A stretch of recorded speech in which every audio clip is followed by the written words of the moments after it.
Barbados Prime Minister Mottley is forcefully rejecting a recent controversial comment from a former British Member of Parliament who argued that former colonies should compensate Britain for its role in developing those territories. More in this report.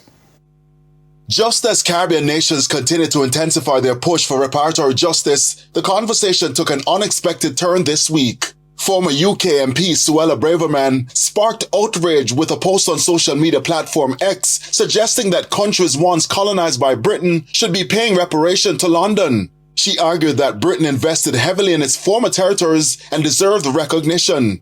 At Wednesday's closing press conference of the 51st CARICOM regular heads of government meeting, journalists put the matter to chair of the Prime Ministerial Subcommittee on Reparations, Mia Mottley. I'm not sure that you want me to reply to things that really are asinine.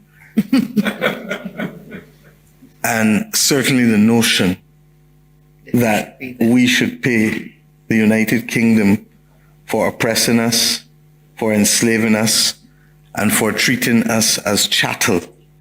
And that is the difference. Slavery existed before, but this was the first time that human beings were defined as chattel.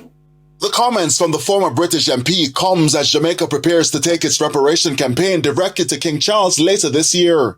For her part, Mottley pointed to, among other things, decades of historical research and slave laws documenting enormous wealth extracted from enslaved labor. We're not asking for charity. We're asking to be able to ensure that justice can be done. In 1834, the British Parliament did not need to be persuaded of that fact with respect to the loss of property because we were chattel and the compensation of the slave owners of £20 million. I would like to advise that those who have not yet read sufficient to understand the history do so before making comments that really do not reflect well on them. In the meantime, the Barbadian leader also questioned the timing of the remarks, pointing to domestic issues in the UK in recent times. She then issued this caution. I have no doubt that there are British parliamentarians who want to distract people from the domestic politics of the United Kingdom at this point in time.